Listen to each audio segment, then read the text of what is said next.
We evened the score on our cheating spouses, but then, remember those cliches about finding lipstick on your husband's collar or text messages that disappear too quickly? Well, I found out about my wife's affair in a similar way, but more 21st century. I happened upon some emails on our shared laptop between my wife and her boss. Now, my wife's a career woman, and I'm all for it, but there's a line, right? And that line, my friends, definitely doesn't involve the words, "can't wait to see you again, love." I was stunned, numb, and then the rage came. I mean, it was a damn tsunami of emotions. But you know what? I decided I wasn't going to be the chump who sat around and took it. So I did what any logical person would do. I stalked her boss online to find his home number. When his wife Jane picked up, I did my best to sound calm and collected.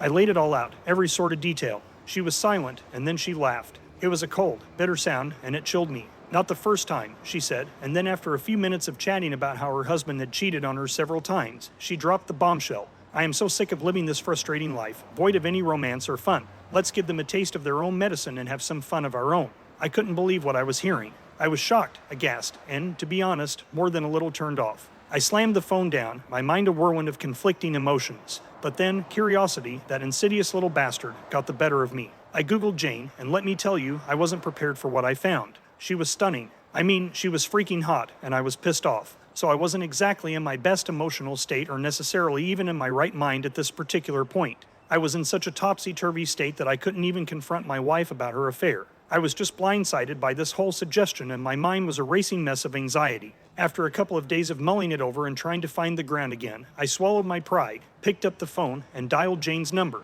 What ensued was a conversation that felt more like covert military operation planning. The plan was simple: fake a trip out of town with my brother, while Jane ensured that her husband brought my wife over to their place. The day arrived, and I was a bundle of nerves. I kissed my wife goodbye, wished her a good night with her friends, and left, heart pounding. A couple of hours later, I was sneaking into Jane's house. Jane had set it up perfectly. She had chosen the room next to her master bedroom for us. The waiting was the worst part, but then we heard them, my wife and her boss, in the throes of passion. I felt a pang, but I pushed it aside. Jane and I looked at each other, and then we started. It was tough at first. I thought for a moment that my plumbing wasn't going to get with the program, but then suddenly everything switched on. From then on it was loud, wild, and exhilarating. It was like I was able to channel all of the anger and frustration I had into this with Jane. It was awesome, and I felt like a raging, wild beast of a man acting on my most primal instinct. My mind narrowed, and I only had one mission in life, and that was to finish her in grand fashion. And then the door burst open. The look on my wife's face was worth 1,000 words. Shock, disbelief, and then pure, unadulterated rage. Jane's husband wasn't faring much better. They stormed out, and Jane and I, well, we finished what we'd started. It was epic. I believe we may have been the cause of a small earthquake. I was just hoping that no one had gotten hurt in the aftershocks of our passionate rage. Anyway, we both got dressed and walked out, half expecting to find them waiting, but they were gone. Jane and I sat down, two perfect strangers who just shared a bed, and had one hell of a conversation. She was bored with life, and so was I. She didn't want to leave her husband, and neither did I want to leave my wife. And then Jane said the most profound thing: maybe we're not built for monogamy. It hit me like a ton of bricks. Maybe she was right. Maybe this was the change I needed. It was unconventional, sure, but I had never felt more alive. So long story short, we decided to continue. Our relationship, clandestine at first, morphed into something more open, more honest. We entered into what you'd call a swinging lifestyle, as strange as it sounded to me at the time. You're probably wondering how it all panned out. Well, the aftermath was a whirlwind of arguments, tears, and long, heartfelt discussions. My wife was livid at first, but when I explained everything, she was more upset that I'd found out about her affair than about my own actions. It was weirdly relieving to have it all out in the open. With everything out in the open, our lives improved significantly. My wife continued to see her boss, and I continued seeing Jane.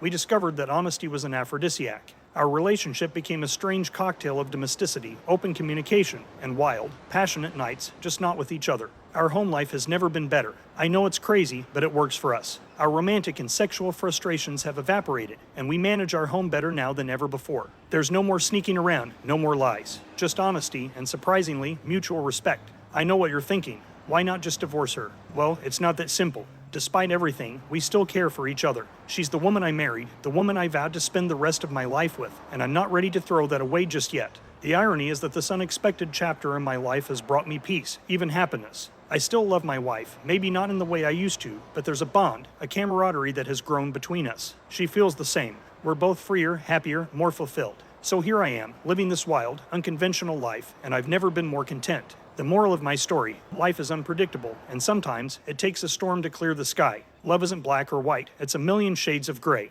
And sometimes, those gray areas are where you find your happiness. And now, as I sit here, typing this out and sharing my story with strangers on the internet, I can't help but feel a sense of satisfaction.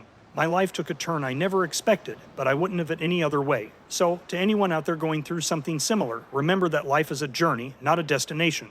And sometimes, the detours are the best part of the trip. Well, that's my story, folks. A bit unconventional, a bit wild, but it's mine, and I wouldn't change a thing. What do you guys think? Do you think relationships like this can be stable? Is this story even real? Let us know your thoughts in the comments section below. When you subscribe, be sure to click the notification bell. Click here for more Tangled threads.